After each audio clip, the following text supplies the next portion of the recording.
morning, world.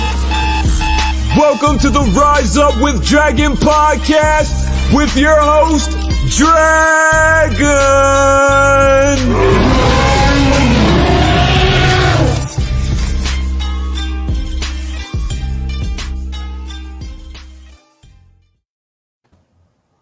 Awesome. Great morning, everybody. It's actually a great late morning. We usually do this show early in the morning, and we're doing this at 11 a.m. Eastern, which is cool because it's kind of moving into a new zone of discomfort, which you guys all know that I love to do that. So I don't know if you got to see this, Russell, but I've got my shirt on today just to make sure. Everybody's always asking me questions, so that's my answer typically. Breaking news, I don't care. I do care, but I just don't care about things that don't matter. So I want to welcome everybody to the Rise Up with Dragon podcast. Just as a quick reminder, this is being streamed on many, many different channels, being streamed on Facebook.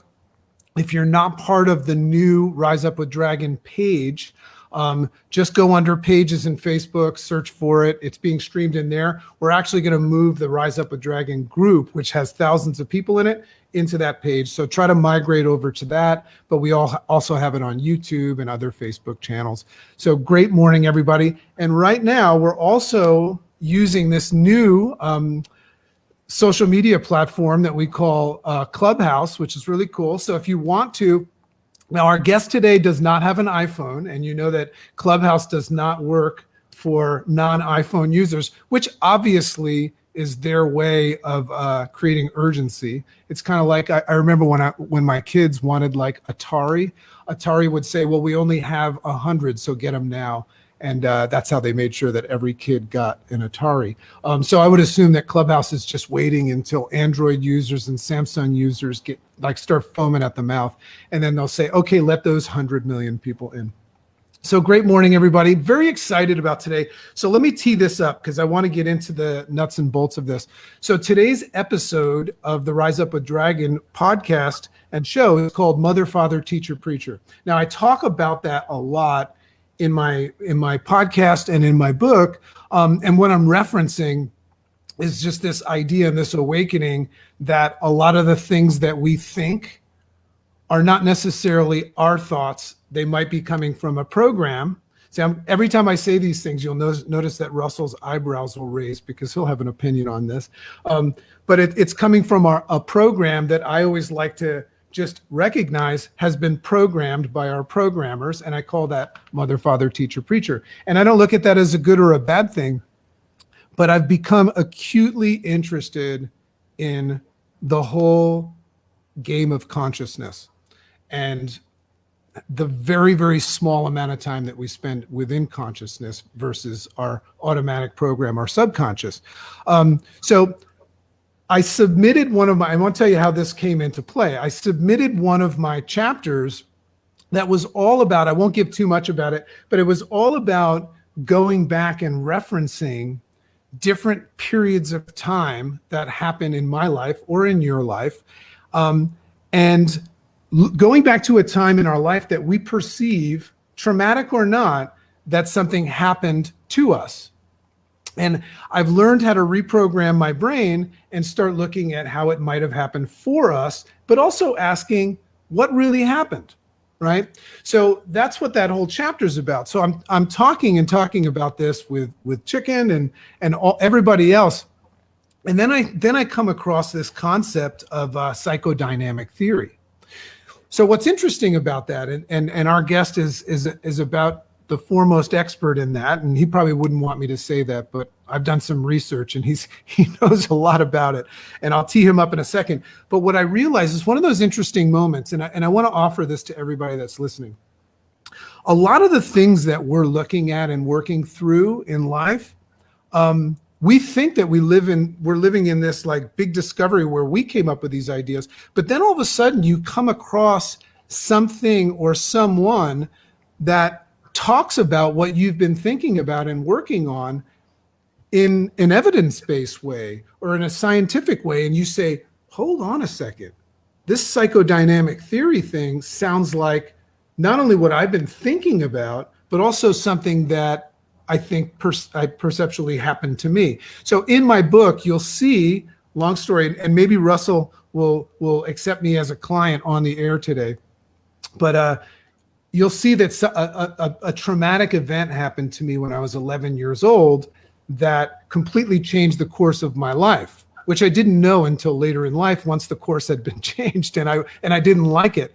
So I've spent the past 8 years of my life making breakthroughs by going back and unpacking that and reorganizing it, and creating a different, I say a different fantasy.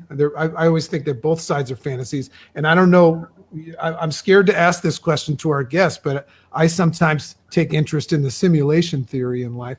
But anyway, that's how I said, oh my God, I want to have a conversation with this man that teaches this at one of the most prestigious colleges or universities in the world, and that's at Northwestern.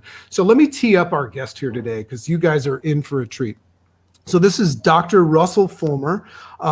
He's a PhD, and he's a head and lead professor of the psychodynamic theory, which you're about to find out about, at the prestigious Northwestern University.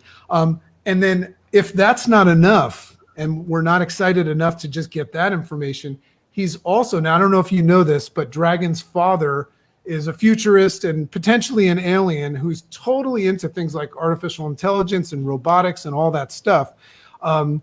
Turns out Dr. Fulmer has a very, very big passion and interest as well in artificial intelligence and how it relates to this world of psychodynamic theory and therapy. So without further ado, Dr. Russell, first of all, busy guy. Thank you so much for being a guest on the Rise Up with Dragon show. Thank you for having me. And so, yes, my research interests are psychodynamic theory and psychological. Psychological what? Psychological artificial intelligence, or AI. So fascinating. I'm not foremost expert in either, although I appreciate those compliments. Earlier, you put a lot on the table, and we could unpackage a lot. Let me just say one thing for now with regards to what you said before. You mentioned a trauma in your life, and although your trauma would be unique to you without a doubt, a lot of people have endured trauma. In fact, I presume that people have a trauma history until proven otherwise, rather than vice versa, because not everybody has, but a lot of folks, if you assess, if you introspect, if you just look back on your past, you were the recipient or the victim of a traumatic experience. And trauma is a good illustration that the past doesn't die, and often the past is alive and well in the here and now. But we do often operate on kind of like autopilot in an airplane. You know, you think we're the pilot. We think that we're the pilots of our lives, and we're navigating the aircraft. But sometimes we flipped on autopilot, and we're still being guided. We're still moving, but it's not always in a conscious way, or maybe a guided or rational way. So the metaphor only goes so far. But I still think it works more or less. Sometimes we're on autopilot. That's one point, and that many people have a trauma history. That's the second point. Well, my Intel processor has just spit out 6,500 questions that I'll have to get to at another time. But let's for the sake of the listeners and the audience, one of the things that I love is whenever I have a guest, people are always very interested in what guests, do, but they're more interested. My listeners are more interested in unpacking the why behind it. So if you could tell us a little bit about, leading up to where you're at right now as an educator and a researcher in this field, a little bit of your backstory about how this came to fruition. I know that you lived for 5 years in the Caribbean, so I'd love to hear just a little bit of how you came to fall in love, take interest in this, to the point where you're now educating other people. And then after that, I would love just a basic, explanation of what the psychodynamic theory is. Sure. It's a long story, and I will try to condense it. Like many of your listeners, I'm sure, I simply have an interest in us and that why question. It's a $1 million question. Why do we do what we do? And we can approach it in myriad ways. The researcher in me would say this: imagine a pie, okay, and why, fill in the blank, why am I this way? Why is this happening? Okay. Usually, whatever you think it is constitutes one piece of that pie. It might be a big piece, but even a big piece is going to comprise a small amount of the total variance. So it's complicated. We look for simplicity. We look for that one thing, but we're complicated creatures. And the mind is as well. The mind is kind of like a microcosm of life, and what's happening out there is going on in here with us, right? We know conflict. We know it well. Most of us know more what it feels like to be ambivalent or melancholic or have envy or just be at odds than we do inner peace. And I often say, if you are the person who's reached that, I'm all ears. But most of us are a work in progress, and we struggle from in an intrapsychic way. But that's not getting at your question. My story is I started college as an undecided with my major. I fell in love with psychology because of why? I wanted to get to know myself and the human condition better. Fast forward, namely through intuition, frankly, and it felt like the thing to do, and I was willing and able. I continued and got my master's and doctorate later on. Yes, I was able to spend some time overseas in medical education, and I also was a practicing therapist there in a multiculturally rich environment, by the way. Where in the Caribbean were you? Tremendous learning. I spent time on 2 islands in the Caribbean. One is called Saba, S-A-B-A, Saba, and the other is Nevis, part of the St. Kitts and Nevis Federation. Yes. And my burgeoning interest in psychodynamics took root there, and I was able to expand and capitalize on it more through some other academic positions that followed. So that's the short version. So your initial interest in, because I wanted to be a doctor, and I got some great advice from my mentor when I went to college to do my prereqs and stuff like that. He said, listen, you could be the greatest doctor in the world, but if you don't understand people, you won't help anybody. So I made a decision when I went to college to actually double major in bio and psych. And what's interesting is that here I am now. I don't practice as a doctor anymore, and I work as a coach. And all I do is work with people and dissecting and helping them unpack and free themselves up. So I love that. And I love what you said about how everybody has trauma. And I love that visual of the pie. What a great way to look at, sometimes we only look at that one slice of the pie. Sometimes we don't want to look at the other slices, We crave, just one more follow-up, if I may. We seem to crave definitive answers, preferably a simple one that we've already decided ahead of time must be true.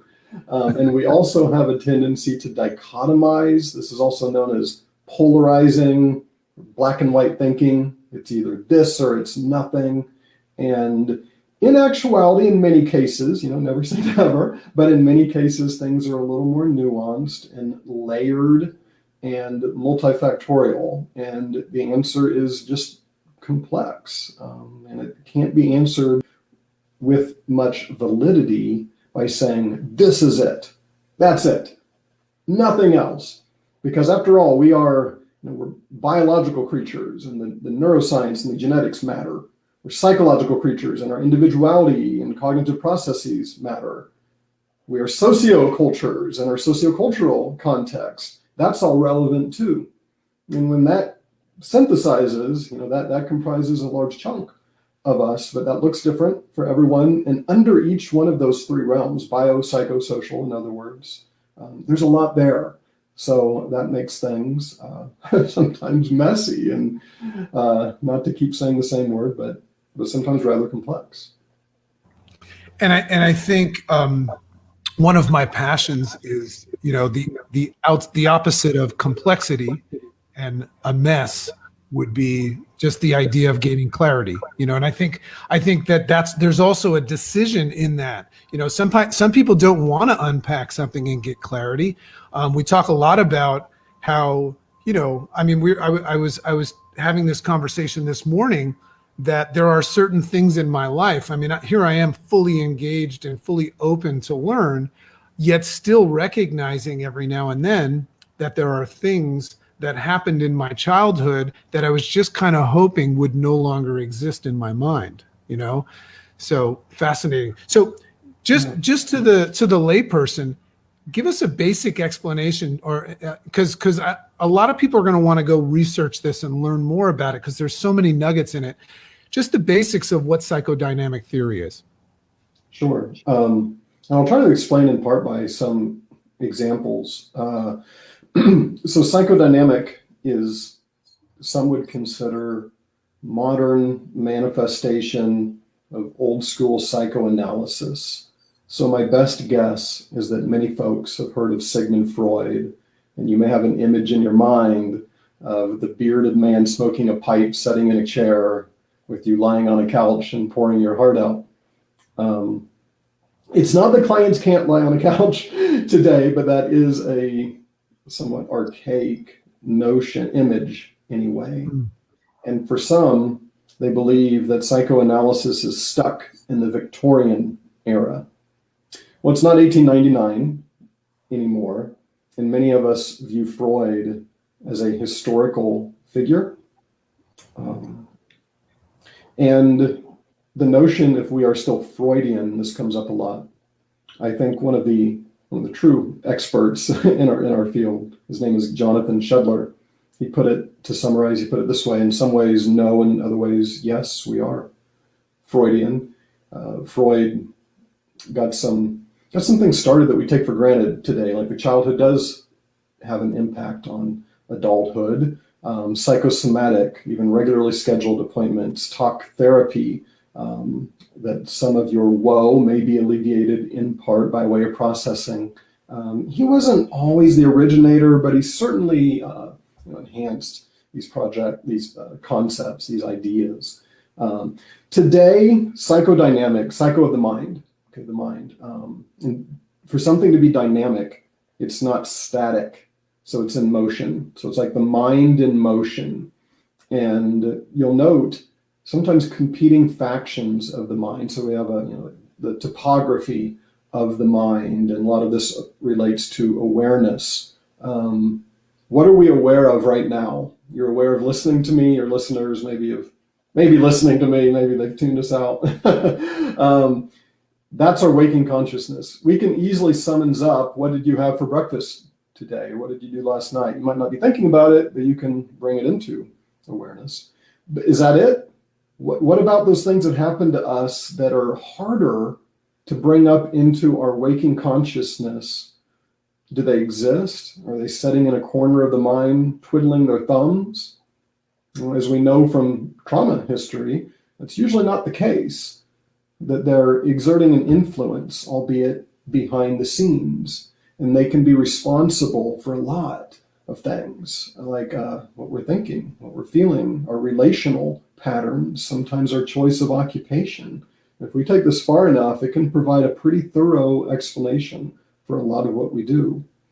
So psychodynamics is an attempt to help people understand themselves, their narrative, to gain ultimately some emotional insight, which is different from just knowing something. There's people, I know I do this, I shouldn't do it, but that's different from emotional insight. A name for this is in therapy a corrective emotional experience. It's hard to make changes. That's the reality. No book, no self-help book, me or anyone else usually can make people just make a change like that, because most people, we've lived with our stuff, with our issues for years or decades, right? It's pretty deep-seated. And to think that it's all going to just magically go away in a grand epiphany, I think, is just not realistic. So anyway, I think there can be inherent value in understanding. This is one reason why I'm doing this, why my circumstances are what they are. And the psychodynamic approach excels in that. It excels in the art of understanding. You know, I was just envisioning, because I have my own opinion about personal growth, and it sounds like we're in alignment. But I'm just imagining the person that, and I've been that person that goes to, like, you know, a Tony Robbins event or something, and what a master, you know. But that moment where they come out and they have this motivation and belief system and clarity, and it's all been rewired for just flawless flowing success. Now what I'm thinking is that what they achieved in that event was just to focus on the one slice of the pie. You know, maybe I don't want to be a critic, because who am I to say if something's worked for someone, so long as it's ethical, I suppose, then great. I think what sometimes happens is that, envision there's a weed. Okay, the weed is our problem. You know, weeds grow in our yard, and I think sometimes they grow in our mind. This is a little cliche, but I think it drives the point home that we have the weed, and we read this book or we get this insight, and like one leaf of the weed or one piece of it gets snipped off. However, a bigger part remains, including that root system. And even if you do cut it off, it might pop up again. You know, they can be like dandelions, hard to get rid of. I don't claim to have a magical solution to all of this. It's just in my experience, many of our issues do take root, and it's hard, and we're a work in progress, and we have a tendency to regress to that mean, that baseline behavior. So sometimes we'll make some gains, kind of 2 steps forward, but then we'll take a step back, or then 3 steps back, and that's the human condition. If there was one way from Tony Robbins to Sigmund Freud to anybody else to make us all reach enlightenment and all perfect, I suppose that would have been highlighted and broadcasted a long time ago. So the psychodynamic system or approach theory is one way that works for some people. So here's so I'm gonna go a little deep here. I'm gonna selfishly grab some stuff from you here. So what I'm thinking, because what I perceive, and I think a lot of people can grasp this, that one of our biggest challenges in life is this whole concept of the mismanagement of emotions and things. I call them happenings. You know, if something happens or someone happens in your life, and you respond effectively and you continue to move forward to whatever it is that you want, I consider that a forward moving vehicle. You know, I think a lot of people are trying to get from point A to point B in a rocking chair. So sometimes, whether it is actually reality or fantasy, as long as somebody is moving forward and enjoying their life experience and not harming others, I'm all for it. So I heard this quote from great author Eckhart Tolle one time, and this was a big shift for me. He said, the first step to end suffering, the first step is the acknowledgement that you are. That's the first step. You can't end something without knowing that it's actually happening. So what that gave rise to for me, and I'd love you to talk a little bit about this, because my biggest fascination, and I've gone pretty deep down the rabbit hole with this, is this just whole concept of subconscious versus conscious. And we can talk about it, but no scientist has ever discovered where it actually exists. Like, does it exist in this wet piece of meat in our skull? Right now, the latest stuff that I've found is that they think it exists in a field outside. But I think, correct me if I'd love you to hear your opinion. I think one of our greatest challenges that stands in the way of that forward moving process is just the ability to become conscious of something, which gives rise to potential forward movement. So I would assume that as a therapist, isn't that sort of what you're guiding people to do, to just begin by making themselves aware of something? Could be, yeah. Hedging my bets a little bit here, because in my field, the answer is it depends so often. Right. In part, I think what you're saying, Dragon, is making the unconscious conscious.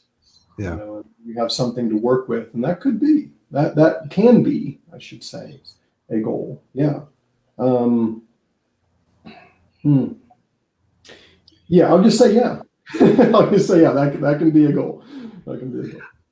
One of the things, and I can tell you from experience, and I'm an open book, but one of the biggest epiphanies I ever had, and I know everybody has this, is that when I was 11 years old, there was, and I won't go too far into it. I'm open to it, but just because of time, a traumatic event happened where, unbeknownst to my parents, on my 11th birthday, I walked in the house to a scene where my parents were getting divorced on my birthday, and they had forgotten about my birthday. So you can imagine, from that day forward, I created I started to rewrite my story. I was a victim, I've been abandoned and all that stuff, which I didn't know. I think my response at that day was, okay, I'm going to go play with my friends, right? And I didn't realize what that had done until I started to notice a pattern that I didn't like my birthday.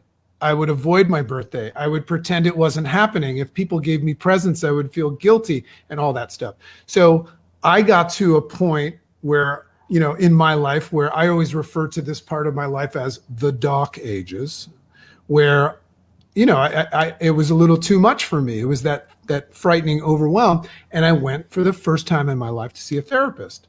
And this is in my 20s. And I was in bad shape.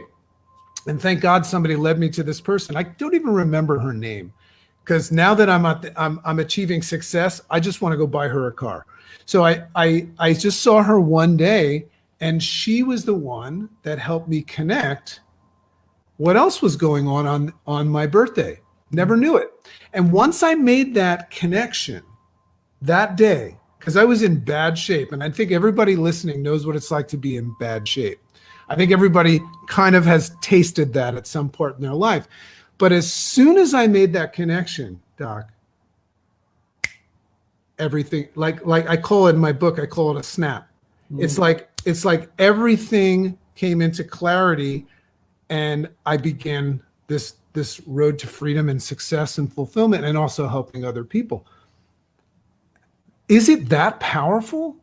Because I would assume, and you're going to say it depends, but is it that powerful when a human brain makes a connection that could potentially release them from something? Well, you're a testament that it can be. Yeah, that was a gripping story. Yeah, so it might depend on the person. True.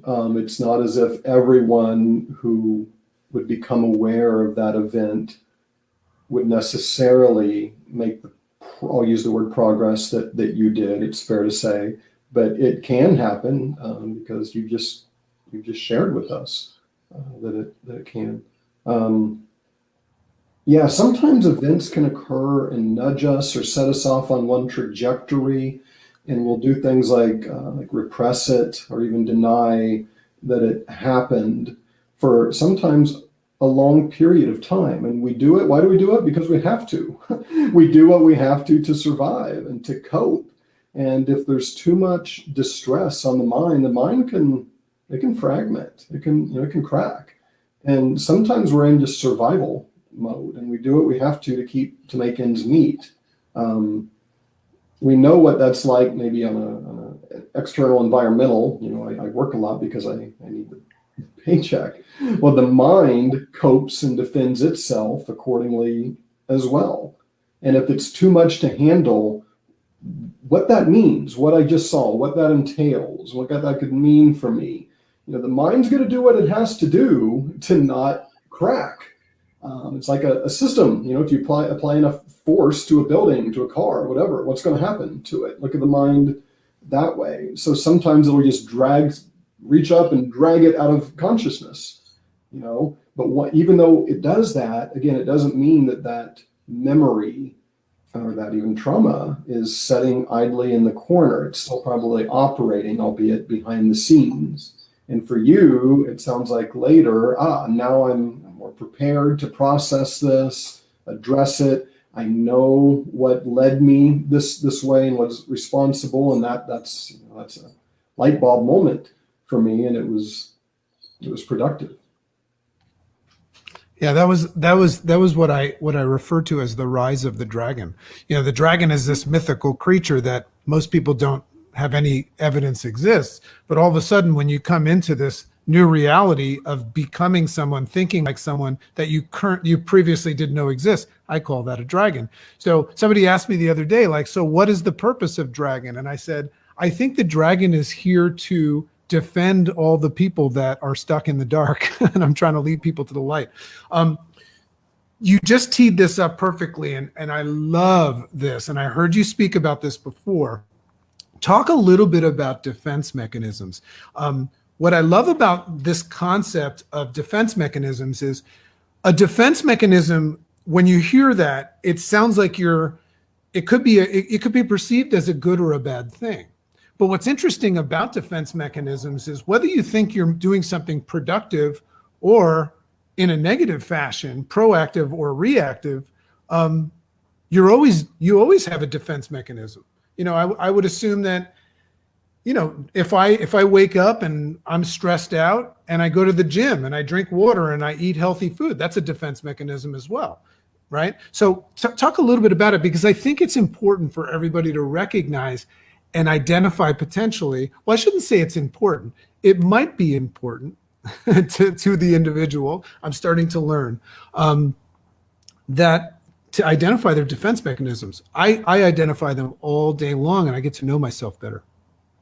Yeah, so a defensive process that the mind uses to shield itself from something that's unacceptable to it or just too much. So it could be things like anxiety or shame. I'll bet here's an underrated one. We talk a lot about anxiety or depression, and rightfully so. But I'll bet a lot of your listeners know the sting of shame, being shamed, feeling guilty about something. So what are your options for the mind when that is there? You can set with it, 100%, here it is, and I'm just going to be with it. And often unconsciously, the mind will shield itself from these painful events or emotions, and it defends itself from the pain that is anger or that is guilt or humiliation. And we can call these our defense mechanisms. And we are really creative in the ways that we will use to defend ourselves against them. So we'll do things like we'll project onto others. You are the one who is feeling less than. It's not me, right? So I'm kind of putting that onto you. When we're kids, during our upbringing, here's the inverse of projection. It's introjection. We will introject or bring into our constitution the voice and message of others. So sometimes as an adult, you will catch someone saying, I sound just like my mom saying that, or that's what my dad always does. I shouldn't be doing that. And well, that's because it really is. You've kind of incorporated the voice or the way, the message of them from way back when, your caregiver, your parent, whoever, and then it becomes kind of infused within your own worldview and your psyche and your mind. Therefore, later, you're probably going to at least sometimes offer that message. But think about what that introjected message has done potentially to your self-esteem, your self-perception, your self-efficacy. So we would say with the old, I'm just like my mom here. Well, yeah, you really are, and you use the defense of introjection when growing up, say, to make that come about. Is there a problem with it? Well, it might be. Every defense has a cost. So look at it this way. A less pricey defense would be, I'm feeling stressed. I'm going to go to the gym for a while. I'm going to choose not to think about this. I'm going to suppress it. So suppression is one. That might be a less costly one. A more costly could be, say, the introjection example. And I still have this voice that I'm terrible and I'm not good enough, and I was criticized a lot growing up, and it's still a part of me. And that's enacted a pretty hefty price for you, probably. So is that bad? Well, you can be the judge of that, but it's probably stopping you from becoming your authentic self, dare I say? Whoever you are right now, if it's heavily infiltrated by so many people from the past, maybe abusers, maybe people who traumatized you, then you're still playing that out. And that's, you could argue, is not you. We can talk about who you are right here and now and who you want to be, but it's probably not that. So yeah, they can be more good, and they can be more bad. Or you might say more or less costly. I love it. I love anybody that, and the reason why I love this, which tees up my next question, is because I used to not be like this, but I love people that are open and say, well, maybe so, maybe not. I think that's a wonderful way to live life. So we're talking a little. Speaks to humility, and I'm sorry to cut you off there, but how can I really know what's best for you, right? So I think, if you and I or any two people are going to work together, it's often better as a collaborative endeavor, bouncing ideas, or here's a possibility, here's a hypothesis, and the other person, well, maybe, or I'm going to reject that for now, rather than a paternalistic, do this because I say so. You have to be pretty damn smug to think that, to think that I know your life and what's better for you than you do. Maybe I can help you with some insight, and we can work together. But the whole because I therefore thou thing is not something that I like to prescribe to. Don't get me wrong, I don't want to be on my high horse. I would have my moments like everybody else, but I do my best to not do that. I'll put it that way. Well, I think it was Descartes that said, I think, therefore I am. So I always like, whenever I hear someone say something, I say, I can see that you think that, So, I don't know if you've ever gotten into some of the work by this amazing man, Jim Dethmer, who talks about 15 commitments of conscious leadership. And his way of explaining is you're either above or below the line. And just to put it in words, have you ever heard of his work? No. Okay, I'm gonna buy that book as a thank you and give it to you. Fantastic. But and it's just another way of explaining a lot of the stuff that you're talking about. Just to give you an idea, if you're reacting with the id part of your ego, that would be below the line, right? If you're acting with your super ego, it would be more above the line, right? And then let's call the line ego, right? But what's interesting is one of the traits of somebody that is below the line, first of all, they're unconscious that they are. It's not good or bad to be above or below the line. It's unhealthy if you don't even know, right? So is that they play the role either of the victim, the villain, or the hero. And what's interesting, and this is what I want to hit, I find a lot of people, my listeners included, whenever they hear something, and we're going to get feedback from this too, a lot of people like to be right. And they also like to play the role of the hero and give their impression. But what they don't know is a lot of the things that they say have exclamation points at the end of them. And they're unconscious to that. How do I know? I was one of them. And sometimes I am as well. Get off of my high horse. So what do you have to say? I'd just love to speak a little bit on how human beings, and I would assume in a therapy session, somebody comes to you for help and has a tendency of telling you what their problem is and what they need to do. And you probably just say,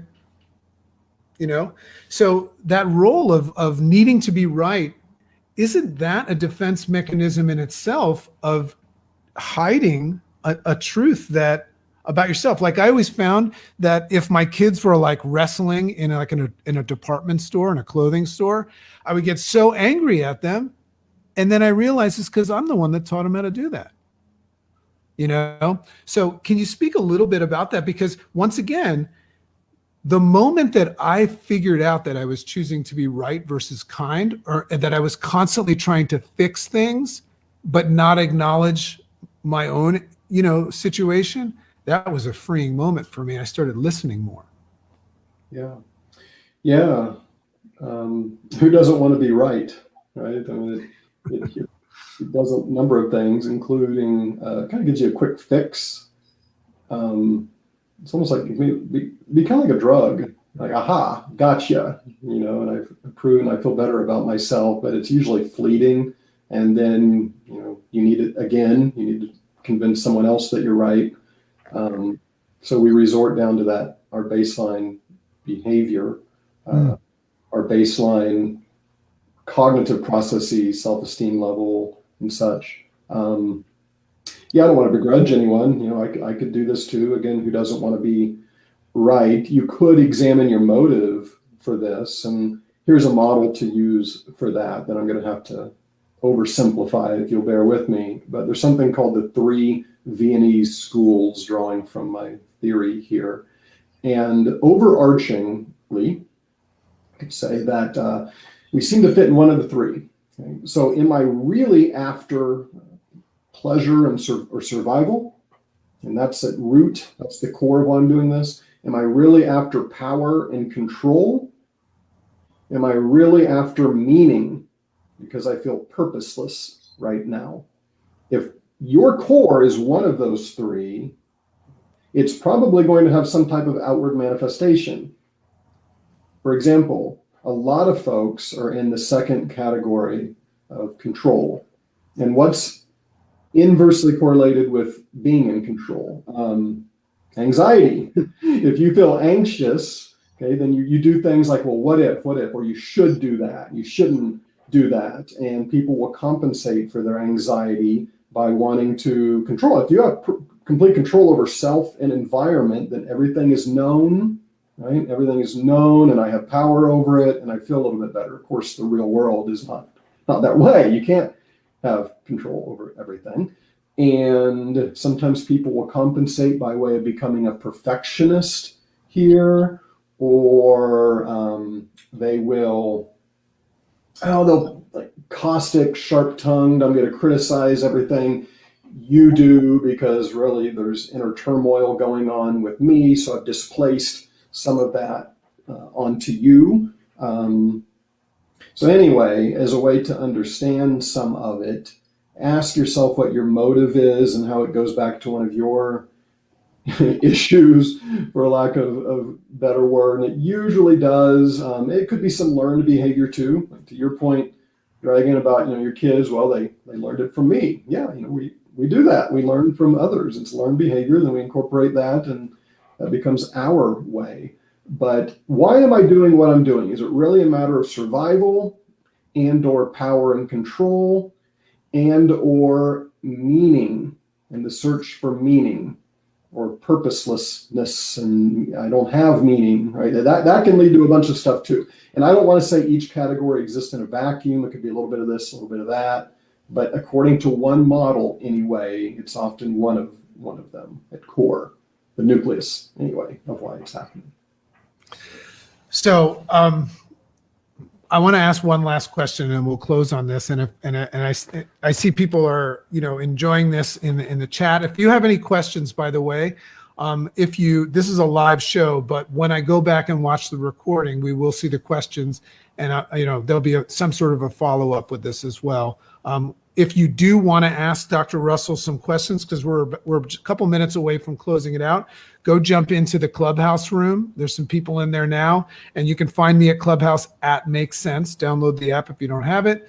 Get into Clubhouse, and we'll just keep him here and stop the recording. But you're familiar with neuroplasticity?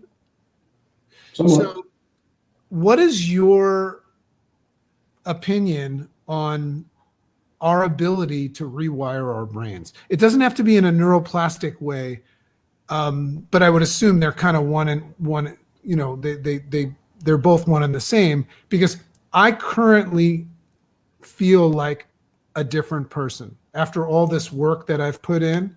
I see differently. I mean, I'm completely familiar with my past, and I become open to it and I work it, but in a forward-moving fashion. What ability does the human brain have to actually rewire itself and create a new reality? Mm. Because artificial intelligence might play into that. And we were talking about Elon Musk chipping brains and stuff like that. I'm not talking about that. I'm talking about what can we. Sure. It's a big question. Suffice it to say, I'm not a neuroscientist, but I'm grateful for neuroplasticity.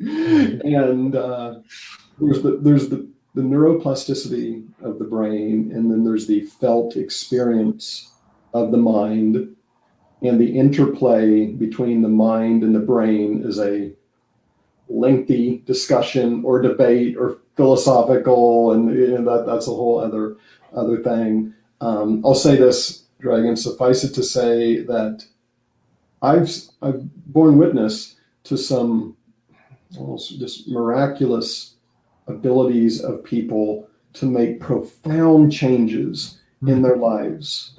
And undoubtedly this would show up in the brain, okay? But at the time, they're much more interested in their felt experience of it. Some people who have gone through a living hell, and some people do, can turn their life around, can just live a much more fulfilling and enriched life by, most of them have done the work, they've gone there. They've introspected, they've seen their therapist, or sometimes through other means as well. Okay, but they've found a way to become empowered. They've empowered, and they've gone up a notch. And I would think that if the brain didn't have the ability and to do this, to rewire, as you say, or to make corrections, just change, then I suppose what happened to us when we were 7 and had that traumatic experience, we would be set for life and, out of luck. But it is possible. There's hope there, and it's a wonderful and beautiful thing when it happens, and it certainly can happen. I've seen it. I love it. I just like we always heard, choose your poison.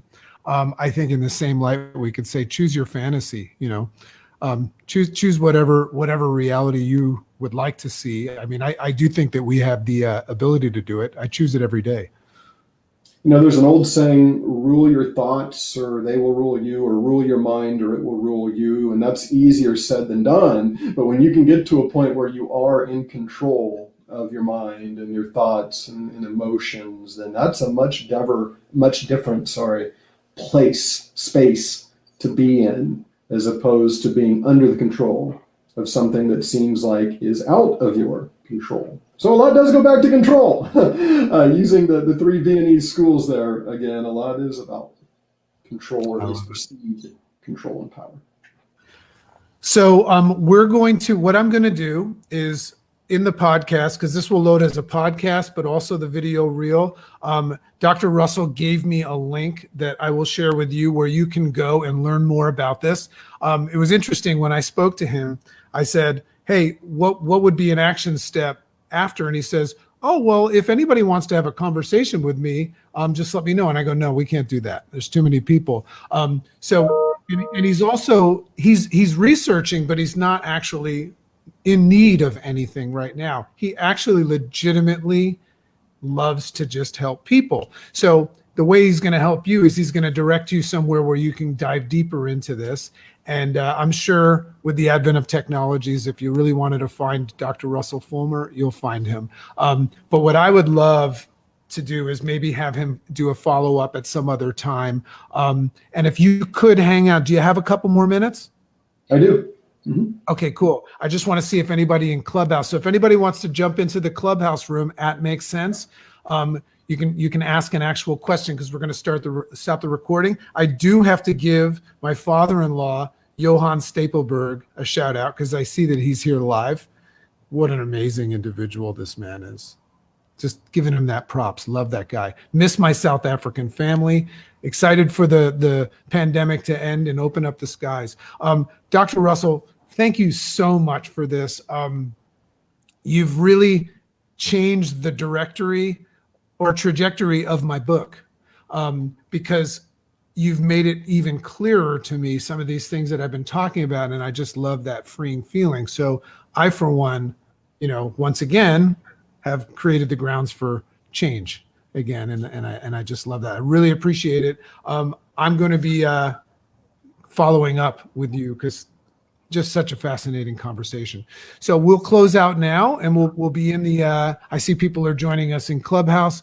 So Dr. Russell, thank you so much. Thank you for having me. I appreciate the invitation.